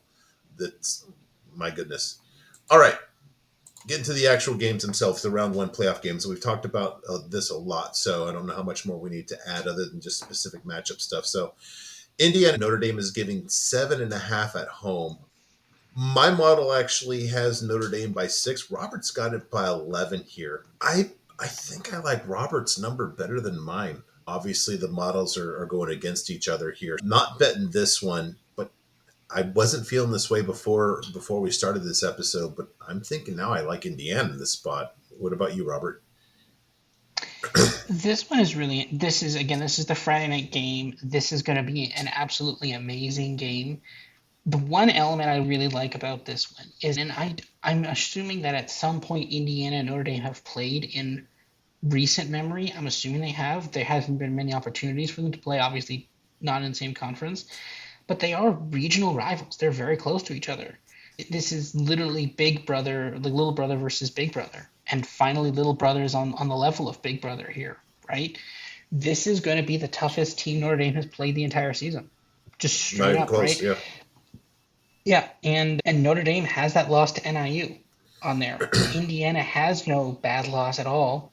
They lost to Ohio State in a blowout. We talked a bit about that, but they've dominated every other worst team they've played. Absolute dominance against every other team with the exception of Ohio State and Michigan. And Notre Dame has been very iffy in several of those games. Yeah, I kind of like Indiana in the upset here. I feel myself taking Indiana here.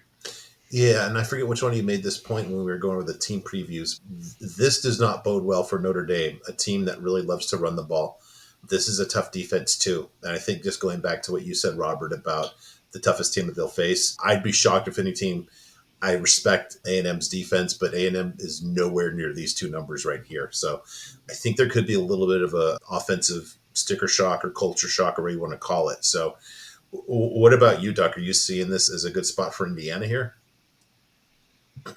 I am. You look at the last 5 weeks and you look at the defensive opponents that Notre Dame has faced, and the resistance that'll be provided by Indiana and the physicality will be farly exceeding what they've played in recent memory. And I just feel this one has just all the makings of feels like 24-21 type of game, or 27-24. It's going to come down to the end. It's going to come down to which quarterback can make a big time throw, or which defense can get a sack late to force a punt.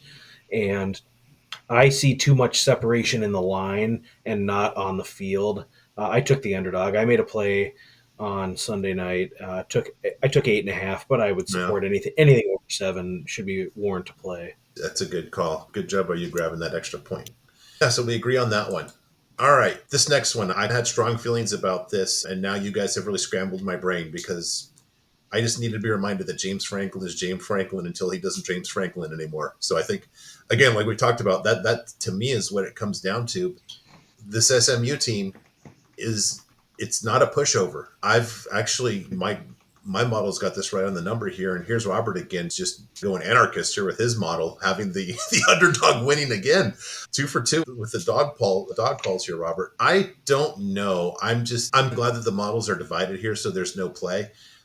I think that both these teams are underappreciated, and that's not where I tend to tread when I bet. I like to see one team who's either extremely overrated or underrated and just playing accordingly. And when I see this, that I think two teams that are underappreciated, my head starts to hurt. So I'm not passing this one. I don't even have really a good feel for who wins this.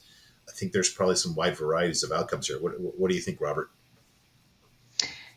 I got a couple things to say about this one. I think one of them is the fact that SMU is going to have a chip on their shoulder from the ACC championship Mm, game. I think they're very mad at themselves for that game. I think they got behind late. They got behind early, and they came back late and got really close.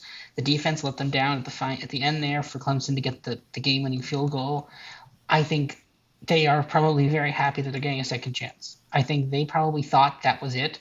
I think a lot of them on the team probably thought that was it. And I think they're okay. We got another shot at this. And I think they're like, mission not accomplished here. We got to go win a couple more games here. Penn State, on the other hand, the sense I got from them in the game, in the championship game, was just like they were like, mission accomplished, guys. We got to the Big Ten championship game. Everything is great, guys. Yeah, we kept it competitive. Didn't win, but we kept it competitive. So, but mission accomplished. Something that really bothered me in that game, really bothered me, was there was a couple times when Penn State would score and they got within, it was basically they scored and it was 5. It was a score of 5. I can't remember what the exact score was at the moment, but they had scored, they were down by 11 and then they scored and they were down 5, deciding between kicking the extra point to go down 4 or going for 2 and going down 3, and they elected to kick the thing. Now it was early in the game. Some people make the argument that, oh, it's early in the game, you don't go for 2, that's fine. But again, if you do that, then all of a sudden it makes the math down the line easier, right? You figure out if you need to go for a touchdown or a field goal later in the game versus not knowing and then having to go for 2, right? It struck me as if they are like, if they win this game or lose this game, they don't really care either mm. way. And that kind of stuck with me, and that bothered me a lot. You're in the Big Ten championship game. You need the mentality of, we want to win this game. We're going to do everything possible to win this game, and not knowing. And again, it didn't really matter much because at the end of the day, they were down 2 scores anyways. But again, if they had gone for 2 there and we're only down 3, then the entire game changes from there on, right? Tons of other decisions change, right? It's a cascade effect. So it just really bothers me that they weren't maximizing win probabilities in a game that they should have been going all out for. And if that's the case, I don't know how much they're going to get up to playing this SMU team. Interesting. And the one thing I think that might be a little bit of a factor that too, this is the early Saturday game, so it's you don't get the whiteout or anything close to the whiteout as well. What do you think about this one, Duck? That scheduling caveat does play some sort of factor, because Penn State at night is like BYU at night and LSU at night and Ruston, Louisiana at night. It's just Rustin. There you go. Yep. Can't leave them out. one of those weird situations where when you play in that stadium at night, some goofy voodoo can happen for the home team. So the noon spot can at least be a contributor to a little bit of a lack of environment. I don't have a play on this. I would lean the dog, but I really think that we'll see. I think we'll see a much more conservative approach to start the game from SMU. I think that they have to go back and look at the film and look at the mistakes that they made to get in such an early hole against Clemson, and then have to dig their way out of it, which really put them behind in the late stages of the first half.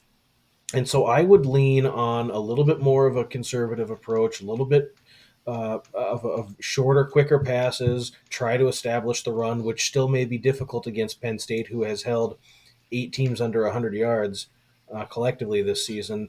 But I think they'll at least try to do that.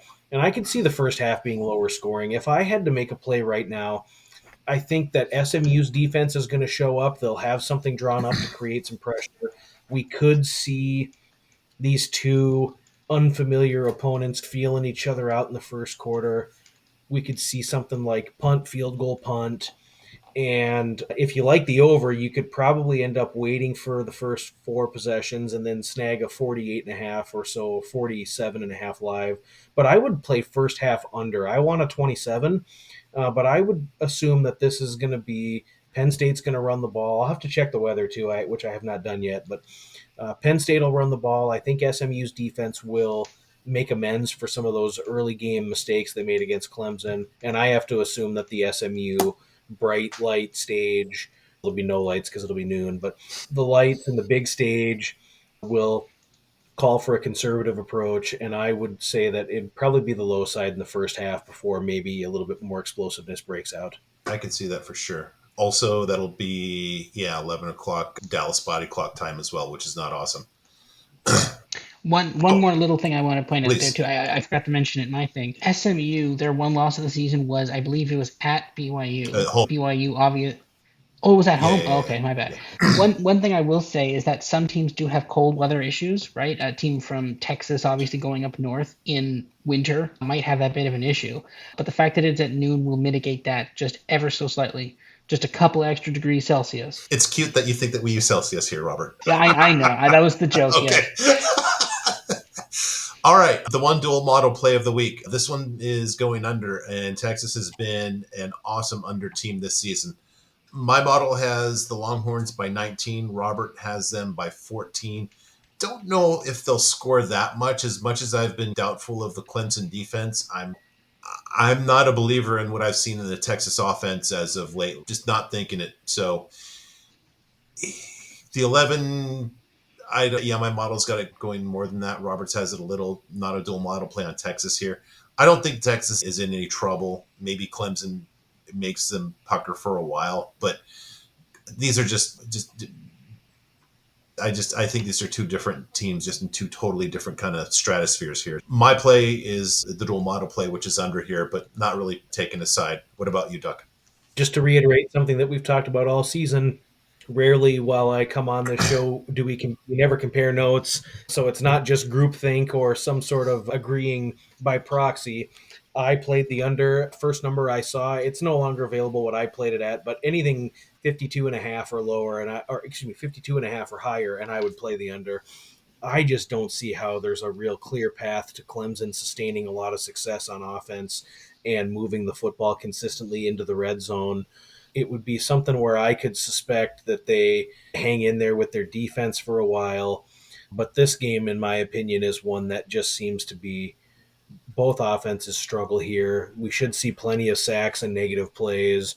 The last 4 Longhorn games have been significant under-trending games. Mm-hmm. And when Clemson plays up in competition, they are also playing under games. And so, based on brand recognition and historicals with Clemson in these games, it could be easy to see why some people would just, day of the game, they jump on the over. But no, I think this is going to be a defensive battle. It's going to be one of those where even in possessions where the offense is having success on third down, you'll get 2 or 3 first downs. You'll get to the between the 50 and the opposition's 40, and you'll be punting away, and it'll be one of those kind of play the field position game for a while, and who can avoid mistakes to really put their team in a critically bad spot.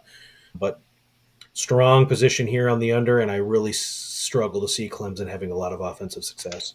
Yeah, and I will point out that this is a 65 here at the defensive apex of Clemson, not 656. That would be a record, and not in a good way. Robert, any play on this one? Yeah, I think an under is the right play. This game does strike me as a bit of an under. I'm really iffy on Texas's offense, which again would lead more to an underplay. But for an actual side on this game, 17 points against Texas A&M. I think it was 16 against Georgia. Their offense is really struggling right now, and I think you really have to point at Quinn Ewers. Now he's injured, of course, his ankle is in some sort of brace thing. But if you're Sarkisian, you have to say I don't think that Quinn Ewers is the best option to win games going forward, right?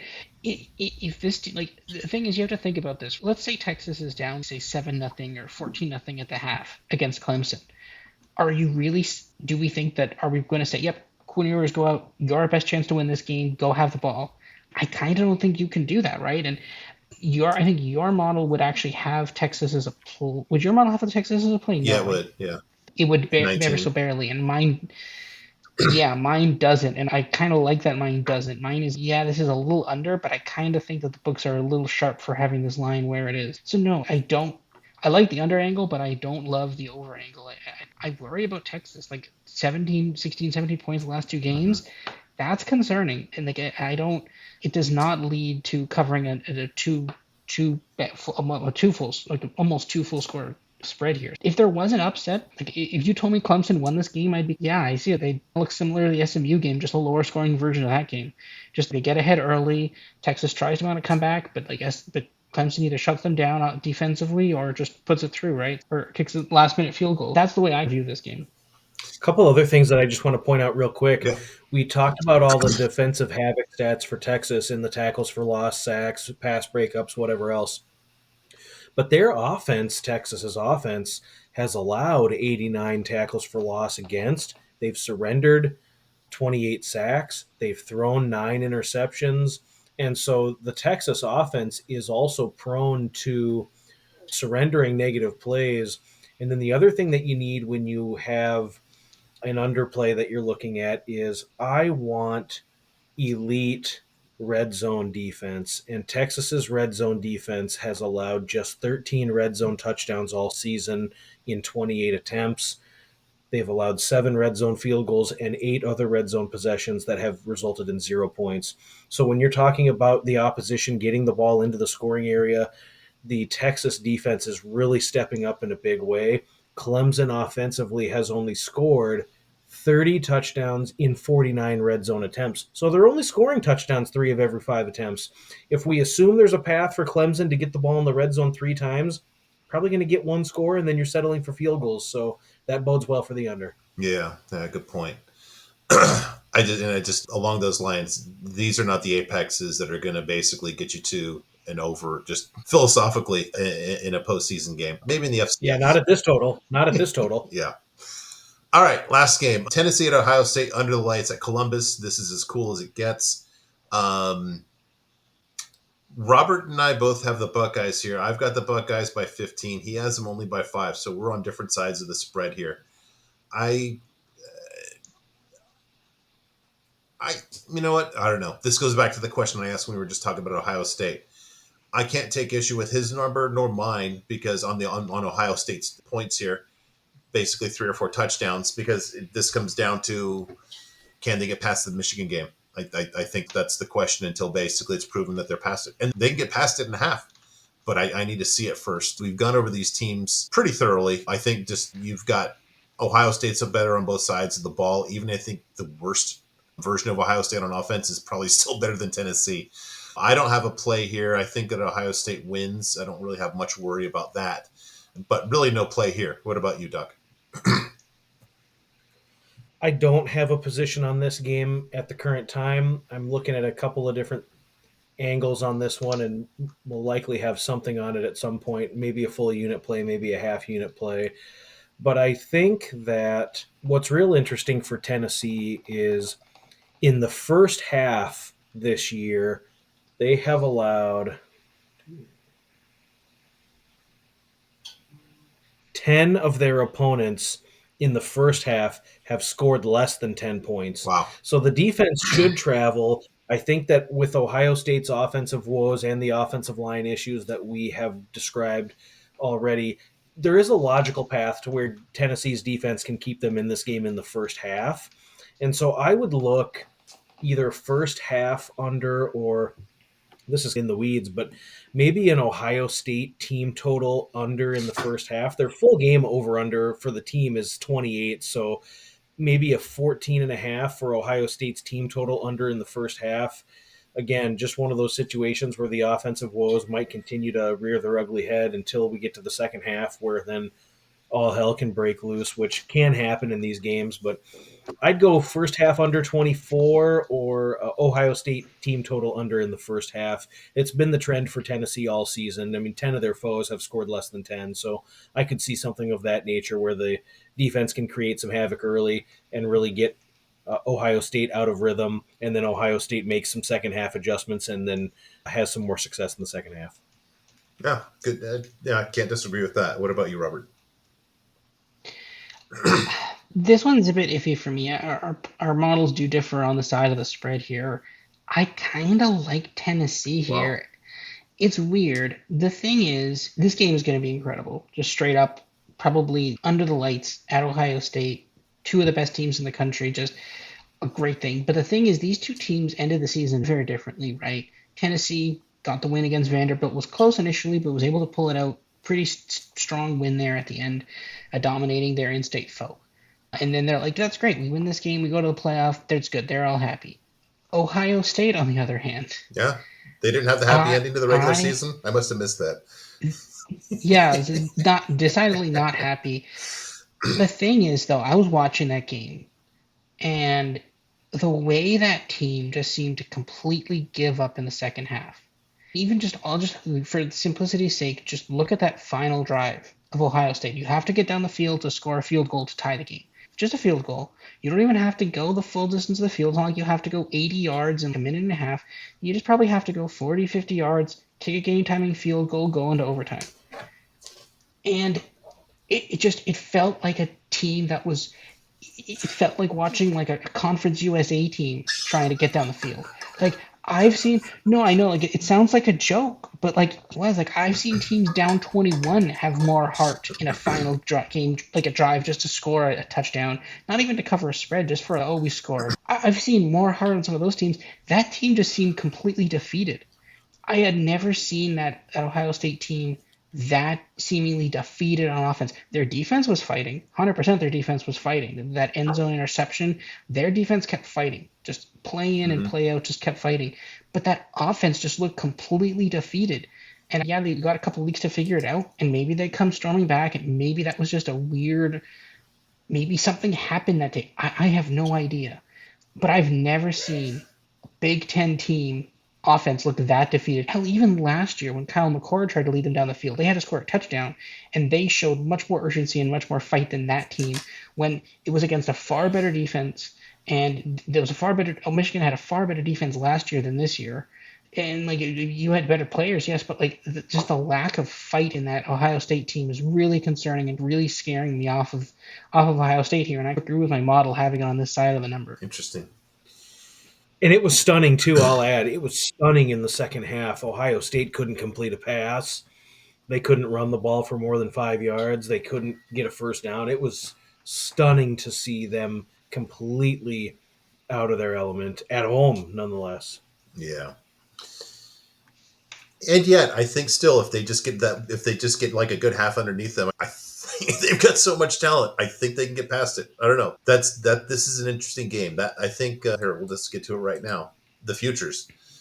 I think we'll just pick it up from right there. I think that this first, I don't know, what do we call this? A quadrant? What do we call it? Let's call it a quadrant. I think this is going to tell the whole story. Because if this team gets past its ghosts, then their game against this team, that's a banger. And I think that the team that comes out of that game is the best. I think it is. Anyways, I skipped ahead to the brackets here. I want to not look so much at the brackets, but really the odds here. Now, this pool is absurd. I was just calculating the hold on this pool is 35%, which I would usually tell people stay the hell away from this. But I can't because I've got some bad numbers here. There is no way that Georgia should be plus 400 to win the title. There's no way. I do not see, we've made the case, but I don't see anything close to that. We've talked about the gaps in Texas. The one thing I haven't mentioned, I've mentioned this in prior episodes, it's not been good. Post injury, their teammate, post injury to Quinn Ewers when he hurt what's this thing? The thing that he hurt, the oblique or the ankle. Yeah, same thing. He had the oblique. His apex is well south of 100, and that offense is just not the same. I cannot see now. Let's just go over these real quick. These are my percentages for each team to make the title game. This is, and based on my model, this is Robert's model to win the title game. So you almost have to divide my numbers by 2, roughly, assuming that there's parity between the halves, and there really is not. I'm going to take some of this Texas right here. I'm just going to say I don't really have long-term belief, like we talked about in ASU or Clemson, to get too far. I'm going to take a lot of this Texas percent here, and I'm going to throw it. I say it belongs to Oregon or Ohio State. I don't know if that's enough to make Ohio State an overlay, though, because this could end like in one day. Like Robert said, I like them, but if they're not past their issues, it's not happening for me. Notre Dame, I think that this price it's generous given this percentage. Then Robert's model came in here and threw a 1% at me. And then you guys made good discussion points as well, and I can't really buy Notre Dame anymore. Believe it or not, where I'm going with this, and this is what's crazy, my model kind of lines up with Robert's here. Although Roberts is more bullish on Indiana, I think there's huge value here. And will they win it all? I don't know. I'd look for this just as a way to basically at least hedge out along the way. If they win this one, I love them against Georgia. Are you kidding me? I love, love, love that. And if you give me against any of the 3 coming out of here, love it. So that's my play here. I'm not going to break the bank, but I'm going to make a play on the Hoosiers here, believe it or not. And I did not have this coming in at the top of this episode. So that's my play and my logic. Robert, what about you? Yeah, you touched on it, but you didn't drive the point home that I'm going to drive home now. The bottom of the bracket. There is significant value on the bottom of that bracket, Yep. right? We said it earlier in the show. Yep. Boise and Georgia are the odd man out there as the number 2 and number 3 seeds, right? So I think if you can pick the team that's going to come out of there, if you pick the team that's going to win between SMU and Penn State and or Notre Dame and Indiana, they've got a straight run to the semifinal. And then basically the winner of the best of those 2 teams is then going to be going to the final, right? The top half of the bracket is a meat grinder, right? Mm-hmm.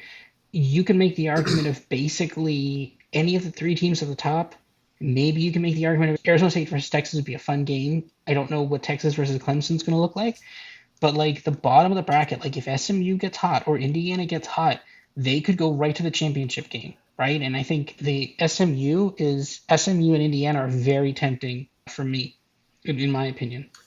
What about you, Duck? Are you jumping on some of these high prices here with us, or are you going to do something a little more sane? No, I'm going to be insane right there along with you. I think Indiana has an interesting path. I think you could be talking Indiana versus Boise for a spot in the final, which is just crazy to have the discussion with those 2 teams with this extended 12-team playoff. I don't think it's out of the question to think that Boise can put one game together and win a game. So I think this purely the math would say put a quarter unit on Boise State, sweat through their first game, and then you can hedge out and make quite a bit of money on just betting the other side, especially if they are facing Indiana in that 3rd round contest. It's really the only way I could play any of that because there are logical paths to Oregon. Even though they have a bye week, they beat Ohio State at home by 1. They could lose that game on a neutral. Texas should win, but there's no guarantees there, and the price isn't rich enough for me to necessarily want to tie money up on that.